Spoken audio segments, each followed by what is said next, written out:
Hello everyone. So let's start our third part of this chapter. So पहली videos में हम ये सारे पार्ट्स कंप्लीट कर चुके हैं. अब इस वीडियो में हम नेक्स्ट 2 पार्ट्स करने वाले हैं. Challenge to bipolarity and NIEO.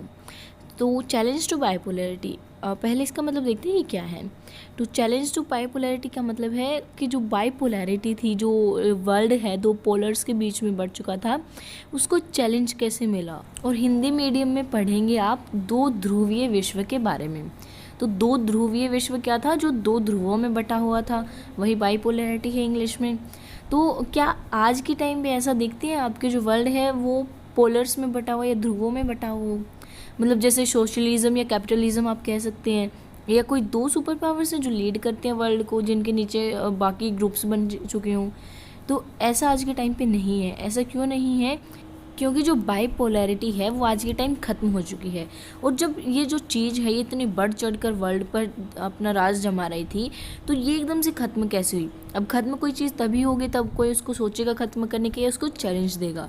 तो यहाँ इसलिए हम सबसे मेन चीज़ जो पढ़ेंगे वो है नाम, नॉन अलाइंड मूवमेंट, जिसने इसको चैलेंज दिया था या जिसकी वजह से बाइपोलैरिटी को ख़त्म करने में बहुत बड़ी हेल्प मिली थी, और इसने इसमें बहुत बड़ा रोल प्ले किया था. तो इसके बाद इस वीडियो में नेक्स्ट टॉपिक होगा हमारा NIEO, new international economic order. इसके बारे में कुछ हम ओवरव्यू में भी पढ़ चुके हैं. जो ये इकोनॉमिक ऑर्डर था, नया वाला आया था, अंतर्राष्ट्रीय था, ये याद रखना है. ये नॉन अलाइंड मूवमेंट के जो देश थे ज़्यादातर, मतलब जो नए नए आज़ाद हुए थे, उन्होंने इसकी शुरुआत की थी, मतलब पहल की थी, क्योंकि उन्हें इसकी बहुत ज़्यादा ज़रूरत थी. अब जो नए नए देश आज़ाद हुए थे उनकी अर्थव्यवस्था बिखरी हुई थी, उनके पास कुछ भी नहीं था, तो इसलिए उन्होंने ऊपर उठने के लिए इसका सहारा लिया था. इसके अलावा भी इसके बहुत सारे फीचर्स थे जिसके बारे में हम आगे पढ़ेंगे. और एक बात जो मेन याद रखने की है वो ये है कि न्यू था, न्यू इकोनॉमिक ऑर्डर था. इसका मतलब इससे पहले भी एक ऑर्डर रह चुका था, लेकिन वो उसमें बहुत ज़्यादा कमियां थी. उसकी वजह से जो नॉन अलाइंड मूवमेंट के जो देश हैं उन्होंने नया ऑर्डर जो है वो पेश किया था और उसकी जो कमियों को पूरा किया था. उसके फीचर्स इससे बहुत अलग थे. तो ये वाले टॉपिक हम इस वीडियो में कवर करने वाले हैं, लेकिन इससे पहले एक बार हम पहले वाला टॉपिक देख लेते हैं जो हमारा NCERT में है इन टॉपिक से पहले. तो ये है द कोल्ड वॉर टाइमलाइन. तो इसके लिए आपको एक बार अपना फ़ोन रोटेट करना पड़ेगा ताकि हम पूरी स्क्रीन को एक ही बार में ले लें. तो ये कोल्ड वॉर की टाइमलाइन दी गई है, मतलब कोल्ड वॉर के दौरान कब क्या हुआ था सब इसमें बताया गया है. और ये भी मेन टॉपिक है क्योंकि इसमें से भी क्वेश्चन आते हैं. वैसे तो NCERT की हर चीज़ ही मेन है, हम कुछ भी स्किप करने वाले नहीं हैं. तो फर्स्ट है 1947. 1947 की बात यहाँ पे बताई गई है कि इस टाइम पे क्या हुआ था. American president Harry Truman's doctrine about the containment of communism. जो अमेरिका के प्रेसिडेंट थे, ट्रूमन सिद्धांत के नाम से भी इसको जानते हैं, उन्होंने एक सिद्धांत दिया था कम्युनिज्म को रोकने के लिए, साम्यवाद को कम करने के लिए. तो उसके बाद है 1947 to 1952 Marshall Plan, US aid for the reconstruction of the western Europe. जो ये 1947 से 52 तक आया था, मार्शल प्लान आया था, एक मार्शल योजना इसे कहा जाता है. उसमें क्या हुआ था, जो US है उसने वेस्टर्न यूरोप के रिकन्स्ट्रक्शन के लिए हेल्प दी थी, रुपयों के उसमें दी थी. इसको हम कहते हैं पश्चिम यूरोप का पुनर्निर्माण के लिए सहायता जो उन्होंने दी थी वो. इसका आगे भी बहुत से रोल हैं, हम इसके बारे में पढ़ेंगे. तो ये याद रखना है कि मार्शल प्लान जो है कब आया था और इसका क्या यूज़ है या इसके बारे में हम क्या जानते हैं. यही है कि US ने जो एड दी थी रिकन्स्ट्रक्शन के लिए. नेक्स्ट है 1948 to 1949 Berlin blockade by the Soviet Union and airlift of supplies to the citizens of West Berlin by the US and its allies. जो बर्लिन है, जर्मनी की राजधानी है बर्लिन, तो उसको ब्लॉक कर दिया था सोवियत यूनियन ने. फिर जो वेस्ट बर्लिन है वहाँ पर एयरलिफ्ट से सप्लाई की गई थी सिटीजन्स को US और उसके अलाइज के द्वारा. वेस्ट बर्लिन याद रखना है जो है वो वेस्ट पार्ट में था, इसका मतलब वो US के साइड था, और जो ईस्ट बर्लिन है वो ईस्ट पार्ट में था जो सोवियत यूनियन के साथ में था. नेक्स्ट है 1950 to 1953 कोरियन वॉर. 1950 से 53 तक कोरियन वॉर हुआ था। Division of Korea along the 38th parallel, division भी हो चुका था इसी टाइम कोरिया का। 1954 है नेक्स्ट, जिसमें है defeat of the French by the Vietnamese at Dien Bien Phu, signing of the Geneva accords, division of Vietnam along the 70th parallel and formation of SEATO. तो ये चारों जो घटनाएं हैं ये सभी हुई थी 1954 में। और एक बात याद रखने की यहाँ ये भी है कि हमने नाटो और वारसा पैक्ट का तो पढ़ लिया था कि वो कब, उनकी फॉर्मेशन कब हुई थी, लेकिन सीटो और सेंटो का रहता है। तो यहाँ हम ध्यान देंगे कि जो सीटो है उसकी फॉर्मेशन हुई थी 1954 में। दूसरी बात यहाँ इम्पोर्टेंट जो है ये है जेनेवा अकॉर्ड्स पर साइन हुए थे 1954 में ही। तो हमें याद रखना है कि जेनेवा समझौते के बारे में अगर कहीं आता है तो वो 1954 में हुआ था। नेक्स्ट है 1954 to 75 American intervention in Vietnam, America ने वियतनाम में हस्तक्षेप किया था 1954 से लेकर 75 तक। Next 1955 signing of the Baghdad pact later CENTO, इसका मतलब है कि जो बगदाद पैक्ट है उस पर साइन हुए थे 1955 में, उसी से आगे हुई थी सेंटो की स्थापना। सेंटो की फॉर्मेशन भी 1955 में ही हो गई थी, ये बगदाद पैक्ट के कारण ही हुआ था। नेक्स्ट 1956 सोवियत इंटरवेंशन इन हंगरी, तो हंगरी में सोवियत ने हस्तक्षेप कर दिया था 1956 में, जब अमेरिका ने वियतनाम में किया था। तो 1961 US sponsored Bay of Pigs, invasion of Cuba, construction of the Berlin Wall। तो जो US के स्पॉन्सर के हुए बे ऑफ पिग्स है, बे का मतलब होता है खाड़ी, तो जो बे ऑफ पिग्स है उसने क्यूबा पर हमला बोल दिया था 1961 की ये बात है। US स्पॉन्सर्ड का मतलब है जो उसका फंड वगैरह है वो US से जा रहा था या US उसको हेल्प कर रहा था।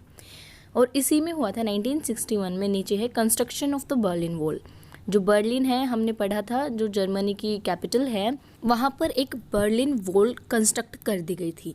यहाँ बर्लिन वॉल बनाने का मतलब है कि जो बर्लिन है उसमें एक वॉल बना दी गई जिससे जो बर्लिन है वो 2 हिस्सों में बट गया था, या मतलब जर्मनी के 2 हिस्से हो गए थे।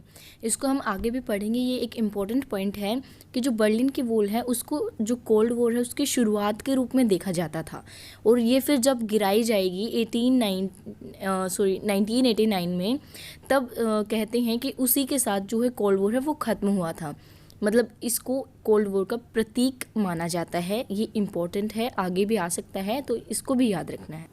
उसके बाद है 1962 क्यूबा मिसाइल क्राइसिस, इसके बारे में हम पढ़ भी चुके हैं तो ये भी याद रखना है, 1962 में हुआ था ये। नेक्स्ट है 1965 American intervention in the Dominican Republic. अब डोमिनिकन रिपब्लिक में जो है अमेरिका ने हस्तक्षेप कर दिया था 1965 में। उसके बाद है 1968 सोवियत इंटरवेंशन इन चेकोस्लोवाकिया। अब सोवियत ने कर दिया है चेकोस्लोवाकिया में हस्तक्षेप, तो मतलब इनका यही चलता रहता है, दोनों अपनी पावर दिखा रही थी, कोई कहीं पर दिखा रहा था, कोई कहीं पर दिखा रहा था। 1972 US president Richard Nixon's visit to China. अब हमने पहले पढ़ा कि जो चाइना है वो सोवियत की साइड था, मतलब वो जो है सोशलिज्म के फेवर में था। लेकिन 1972 में क्या हुआ, जो US का प्रेसिडेंट है उसने विज़िट किया चाइना में। तो हमें यहाँ से पता चलता है कि जो US और चाइना की रिलेशन थी वो 1972 से सुधरने लगे थे, वो एक दूसरे के करीब आते जा रहे थे। 1978 to 89 Vietnamese intervention in Cambodia में अब वियतनामीज़ ने जो है इंटरवेंशन कर दिया। Next is 1985 Gorbachev becomes the president of the USSR, begins the reform process. अब जो 1985 है उसको भी याद रखना है, क्योंकि यहाँ क्या हुआ, जो गोर्बाचेव है वो USSR के प्रेसिडेंट बने नए, उन्होंने रिफॉर्म प्रोसेस शुरू किया सोवियत यूनियन में।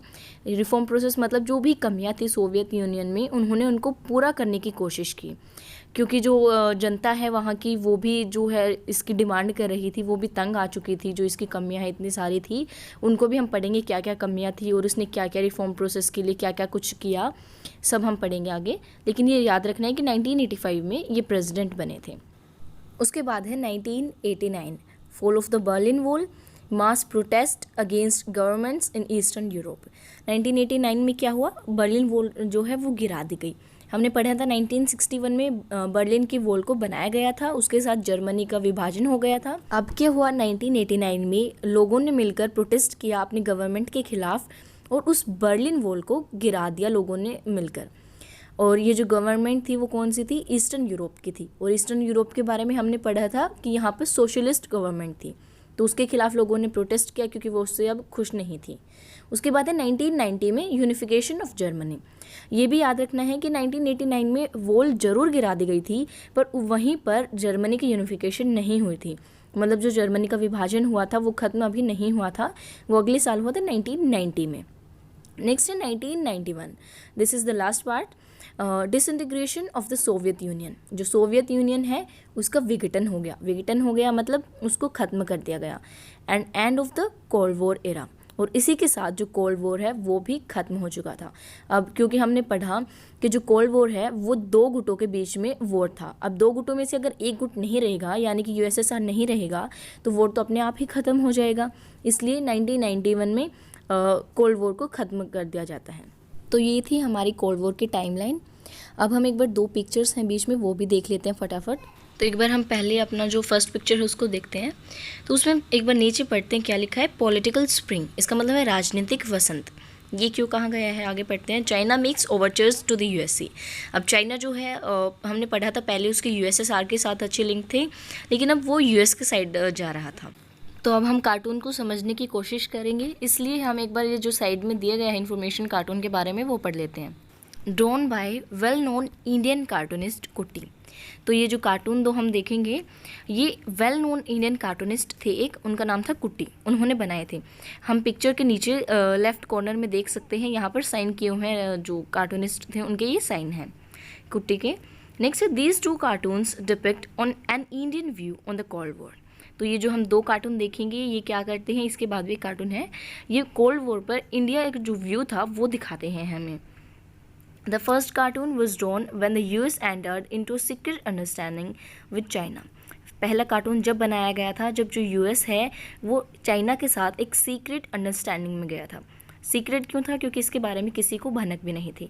वैसे तो ये चाइना कहता था कि सोवियत के साइड है, बट ये यूएस के साथ अपने जो है रिलेशन सुधारने की कोशिश कर रहा था। Keeping the USSR in dark, मतलब जो चाइना यूएसएसआर को है चाइना वो धोखे में रख रहा था, उसे कुछ भी नहीं पता था इस बारे में। बाकी नेक्स्ट कार्टून के बारे में है।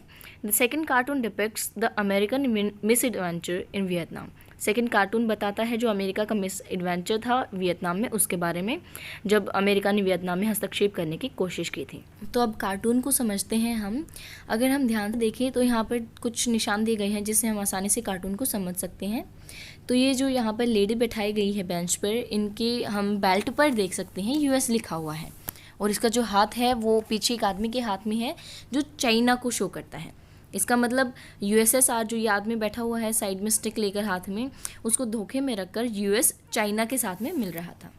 तो जो कार्टून्स होते हैं वो मजाकी तरीके से बनाए जाते हैं, ऐसे ही ये कार्टून है। और इससे हमें पता चलता है कि जो कोल्ड वॉर के टाइम पर जो सिचुएशन थी उस पर इंडिया के क्या व्यूज़ थे। ये कार्टून हमें ये सब दिखाता है। तो नेक्स्ट कार्टून देखते हैं अब हमारा। तो एक तो हमने इसके बारे में ऊपर पढ़ा था कि इस कार्टून में दिखाया गया है जो अमेरिका का मिस एडवेंचर था वियतनाम में, उसको एक बार नीचे पढ़ लेते हैं। Food for thought, president Johnson is in more trouble over Vietnam. जब अमेरिका ने वियतनाम में हस्तक्षेप किया तो उस टाइम अमेरिका के प्रेसिडेंट जॉनसन थे। तो यहाँ पर इसीलिए फ़ोटो में जॉनसन को दिखाया गया है कि जो वियतनाम के जो मामला हुआ था वहाँ पर वो ट्रबल में फंस गए थे। क्यों फंस गए थे, क्योंकि उन्होंने हस्तक्षेप तो कर लिया, वहाँ अपने मनचाही सरकार तो बैठा ली, लेकिन वहाँ पर वो जो मामला हो रहा था, वहाँ जो जनता थी उसकी वो जो भड़क रही थी उसको संभाल ही नहीं पाए। उसमें जो अमेरिका है बहुत ज़्यादा मुश्किल में पड़ गया था, इसलिए इस पिक्चर में ऐसे दिखाया गया है। तो चलिए अब हम हमारा टॉपिक स्टार्ट करते हैं, जो मेन टॉपिक है इस वीडियो का, challenge to bipolarity. We have already seen how the Cold War tended to divide the world into two rival alliances. हम ऑलरेडी देख चुके हैं कि जो कोल्ड वॉर है उसकी वजह से वर्ल्ड दो राइवल अलायंसेस के बीच में कैसे बटा था। It was in this context that non-alignment offered the newly decolonized countries of Asia, Africa and Latin America a third option. Not to join either alliance. तो अब ये इसी टाइम पर आया कि जो नॉन अलाइनमेंट था उसने क्या ऑफ़र किया कुछ कंट्रीज़ को जो थी डीकोलोनाइज्ड थी नई नई, जैसे कि जो हमारी एशिया में इंडिया है वो डीकोलोनाइज्ड था, तभी आज़ाद हुआ था। तो उसके जैसे ही बहुत सारी और भी कंट्रीज़ थी जो किसी और कंट्री की यूरोपियन कंट्री की जो है कॉलोनी बने हुए थे, लेकिन इस टाइम पे आज़ाद हुए थे। तो ये कंट्रीज़ कुछ थी एशिया की, कुछ अफ्रीका की और कुछ लैटिन अमेरिका की थी। तो उनके लिए इसने एक नया ऑप्शन लाया, वो था किसी भी अलायंस को ज्वाइन नहीं करना। इससे पहले हमने पढ़ा कि जो कोई भी कंट्री है उसके पास दो ऑप्शन होते हैं, या तो वो एक यूएसए अलायंस में जाए या फिर यूएसएसआर अलायंस में जाए, लेकिन यहाँ पर नया ऑप्शन आ गया था कि इनमें से किसी में भी ना मिलना। लेकिन ये आसान नहीं था, क्योंकि क्या होता था कि अगर कोई कंट्री ऐसे कहते हैं मैं किसी से मिलना नहीं चाहती हूँ, तो भी फिर भी उस पर ज़ोर आजमाया जाता है कि ताकि वो किसी एक अलायंस में मिल जाए। जैसे यूएसए वाले उसको चाहेंगे कि वो हमारे में मिले, यूएसएसआर वाले चाहेंगे कि वो हमारे में मिले। The roots of NAM went back to the friendship between three leaders: Yugoslavia's Josip Broz Tito, India's Jawaharlal Nehru, and Egypt's leader Gamal Abdel Nasser, who held a meeting in 1956. तो अब क्या है कि ये कह रहे हैं कि जो नाम था उसकी जड़ें कहाँ थी, इसकी जड़ें थी तीन लीडर्स की फ्रेंडशिप में। ये तीन लीडर्स कौन कौन थे? ये थे यूगोस्लाविया कंट्री के लीडर थे जोसेफ ब्रोज टिटो, इंडिया के हमारे फर्स्ट पीएम जो थे वो थे जवाहरलाल नेहरू, एंड इजिप्ट के थे लीडर गमाल अब्दुल नासिर, जिन्होंने एक मीटिंग की थी 1956 में। क्योंकि ये समझ गए थे तब कि जो ये कोल्ड वॉर चल रहा है वो उनकी कंट्रीज़ के लिए अच्छा नहीं होगा, इसलिए उन्होंने तभी प्लानिंग शुरू कर दी थी कि हम इनमें से किसी के साथ भी नहीं मिलेंगे। Indonesia's Sukarno and Ghana's Kwame and Nkrumah strongly spotted them. जो अब इंडोनेशिया और घाना से भी एक एक लीडर आए थे इनकी स्पॉट में, दोनों सुक्रानो और क्वामा एंड क्रूमा। तो इसको हमें याद रखना है कि जो कोल्ड वॉर के जो स्थापना की थी वो इन 5 लीडर्स ने की थी मिलकर। उनमें से भी जो ऊपर वाले 3 हैं वो मेन हैं, क्योंकि सबसे पहले वे आए थे, उसके बाद में एनक्रूमा ने और सुक्रानो ने इन दोनों का साथ दिया था। These 5 leaders came to be known as the 5 founders of NAM। तो ये जो 5 लीडर्स हैं उनको नाम के 5 फाउंडर्स के रूप में जाना जाता है। The first non-aligned summit was held in Belgrade in 1961। It is very important guys कि जो नॉन अलाइंड समिट है, पहली जो समिट हुई थी वो नॉन अलाइंड मूवमेंट की, वो बेलग्रेड में हुई थी 1961 में, और बेलग्रेड जो है वो यूगोस्लाविया की कैपिटल है। This was the culmination of at least 3 factors. तो ये जो सब हुआ ये 3 फैक्टर्स की परिणति थी। अब उन फैक्टर्स को देखते हैं क्या थे। So first is cooperation among these 5 countries. तो ये जो 5 कंट्रीज़ थी इनके बीच में बहुत कोऑपरेशन था। नेक्स्ट है growing cold war tensions and its widening arenas. और दूसरा था कि जो कोल्ड वॉर है उसके जो टेंशंस हैं वो बढ़ते जा रहे थे कि इसके कारण क्या विनाश हो सकता है, और इसके जो एरेनाज हैं वो भी बहुत जल्दी से बढ़ रहे थे। मतलब ऐसे कई जगह आ चुकी थी जब जो दोनों सुपर पावर्स हैं वो सीधे भी टक्कर में आए थे। जैसे हमने एक एरेना क्यूबा के बारे में भी पढ़ा था, तो वो भी बहुत बढ़ते जा रहे थे। तो लोगों को मतलब सबको ये डर सता रहा था कि कहीं जो कोल्ड वॉर है वो रियल वॉर में ना बदल जाए। इसलिए उन्होंने क्या किया, दोनों में से किसी भी अलायंस में मिलने से मना कर दिया और इसके लिए एक प्लान चुना, वो था नाम का।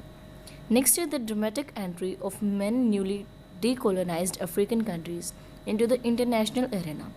और एक बड़ा कारण था कि जो अफ्रीकन कंट्रीज़ थी वो बहुत जल्दी से आज़ाद हो रही थी और जो अंतर्राष्ट्रीय पटल है उस पर उभर कर आ रही थी। By 1960 there were 16 new African members in the UN।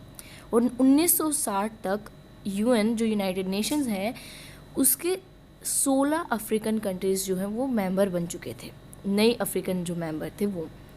तो ये जैसे एक आधे पॉइंट आ जाते हैं बीच बीच में, तो ये भी हमें ध्यान से पढ़ने चाहिए क्योंकि पेपर में पता नहीं चलता है कि कौन सी लाइन कहाँ से उठ के आ जाएगी। तो आगे चलते हैं। The first summit was attended by 25 member states.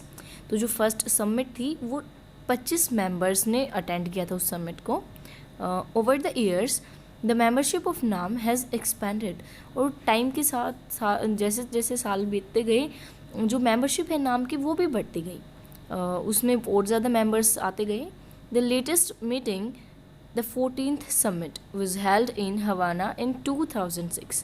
जो अभी अभी की लेटेस्ट मीटिंग है, जो 14th समिट जो हुई थी नाम की, वो हवाना में हुई थी 2006 में। और जो हवाना है ये क्यूबा की कैपिटल है।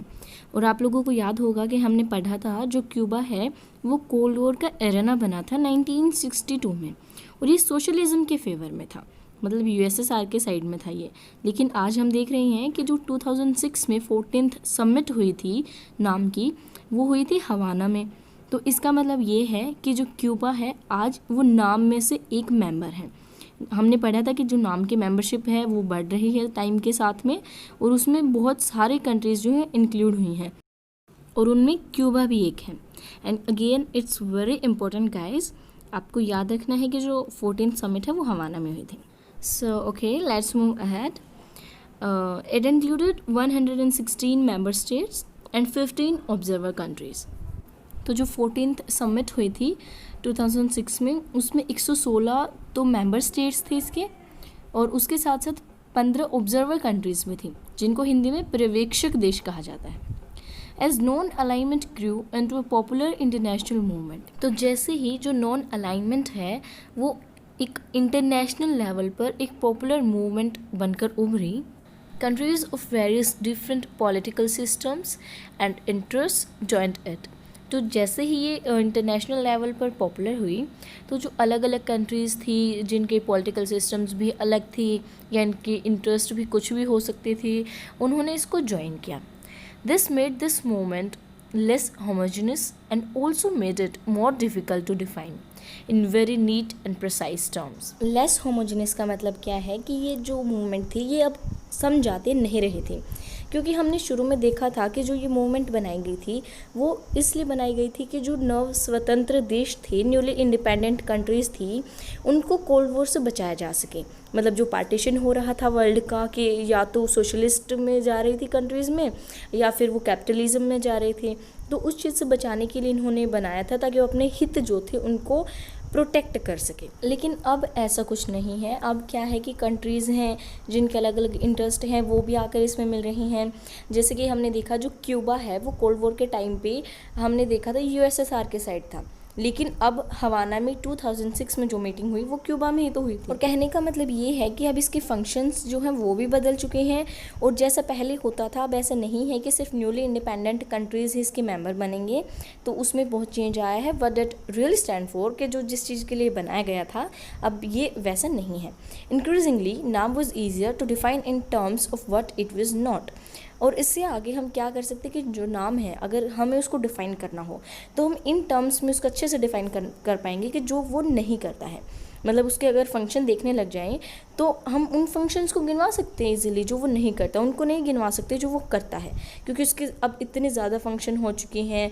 होमोजेनस नहीं रहा, क्यों? क्योंकि वो अलग अलग वे में जा रहा है, अलग अलग फंक्शन जो अपना रहा है, जिससे हम उसको किसी एक फंक्शन से जोड़कर उसको अलग से डिफ़ाइन नहीं कर सकते। It was not about being a member of N alliance.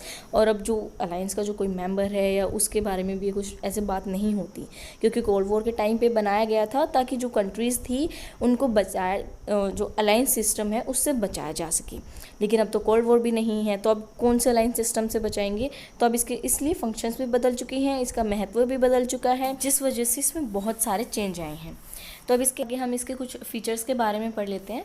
The policy of staying away from alliances should not be considered isolationism or neutrality। तो अब जो नाम है वो क्या कहता है कि जो पॉलिसी है इनकी कि जो अलाइंसेस है उनसे दूर रहना है, उसको आइसोलेशनिज़म या न्यूट्रलिटी के रूप में ना देखा जाए। मतलब आइसोलेशनिज़म होता है कि अलग थलग रहना, तटस्थता या पृथकतावाद, जो भी आप हिंदी में समझते हैं। Non alignment is not isolationism, since isolationism means remaining aloof from world affairs. क्यों ये कह रहे हैं कि जो ये पृथकतावाद नहीं होता है, नॉन अलाइनमेंट का मतलब क्यों नहीं होता है? क्योंकि पृथकतावाद क्या होता है कि जो वर्ल्ड में जो कुछ भी अफेयर्स हो रहे, वर्ल्ड में जो कुछ भी चीज़ें चल रही, घटना हो रही है, उससे अपने आप को अलग रखना। Isolationism sums up the foreign policy of the US from the American War of Independence in 1787 up to the beginning of the First World War. तो जो आइसोलेशनिज्म है इसका एग्जाम्पल दे दें कि जो ये कब हुआ था, ये अमेरिका ने किया था 1787 में, उनका इंडिपेंडेंस का वॉर हुआ था। उस टाइम से लेकर फर्स्ट वर्ल्ड वॉर की जब बिगिनिंग हुई थी 1914 तक इन्होंने आइसोलेशनिज्म अपना रखी थी। मतलब वर्ल्ड से नाते तोड़ रखे थे बिल्कुल, कि वर्ल्ड में कुछ भी होता रहे हमें उससे कुछ भी मतलब नहीं है। इसने अपने आप को वर्ल्ड से बिल्कुल अलग कर लिया था। और अब यहाँ एक इम्पॉर्टेंट पॉइंट भी है जो बिल्कुल याद रखने के लायक है कि जो अमेरिकन वॉर ऑफ इंडिपेंडेंस है वो 1787 में हुआ था। In comparison, the non-aligned countries, including India, played an active role in mediating between the two rival alliances in the cause of peace and stability.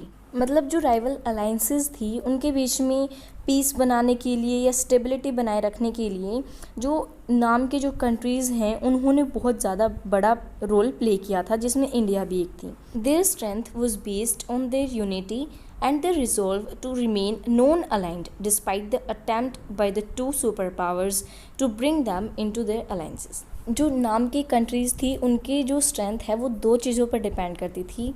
एक तो इनकी जो यूनिटी थी उस पर, क्योंकि इन कंट्रीज़ के बीच में बहुत ज़्यादा अच्छी एकता थी।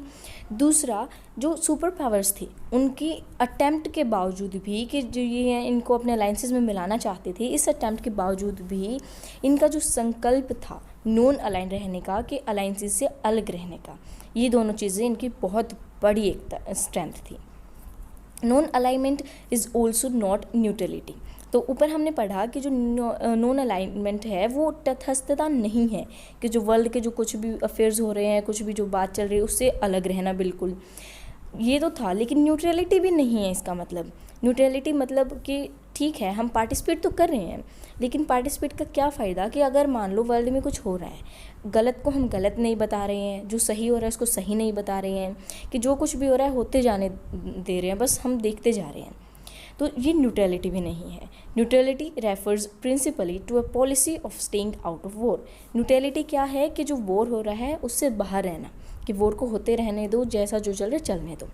States practising neutrality are not required to help end a war. तो जो स्टेट्स हैं जो न्यूट्रल होते हैं उनको किसी वॉर को एंड करने के लिए भी कुछ हेल्प करने की ज़रूरत नहीं होती। मतलब वो नहीं करते हैं कुछ भी जिससे वॉर को एंड करने में हेल्प मिले। They do not get involve in wars and do not take any position on the appropriateness और मोरलिटी ऑफ अ वॉर। तो जो वो स्टेट्स होती हैं ऐसी, वो वॉर्स में इन्वॉल्व भी नहीं होती हैं और उनको किसी वॉर में उपयुक्तता या नैतिकता की पोजीशन भी नहीं मिलती है। Non aligned states including India were actually involve in Wars for various reasons. जबकि जो नॉन अलाइंड स्टेट्स थी जिनमें इंडिया भी शामिल था, वो वॉर में बहुत सारे कारणों से शामिल हुए थे। They also worked to prevent war between others and tried to end wars that had broken out. और इन्होंने कोशिश की थी कि जो वॉर है उसको प्रिवेंट किया जा सके, उससे बचा जा सके, या जो वॉर अब हो चुका था, शुरू हो चुका था, उसे ख़त्म किया जा सके। तो हमने पढ़ा था कि जो इंडिया है वैसे तो इससे वॉर से दूर रहा था, अब यहाँ कह रहे कि इन्वॉल्व भी हुआ था। तो इन्वॉल्व होने का मतलब ये नहीं है कि वो किसी दूसरे देश से टक्कर कर रहा था या उससे लड़ रहा था, बल्कि इन्वॉल्व होने का मतलब ये है कि जो इंडिया है या और भी नॉन अलाइंड स्टेट्स थी वो वॉर में इंक्लूड हुए थे, ताकि जो वॉर है उससे बचा जा सके या उसको ख़त्म किया जा सके। So guys that's all for today.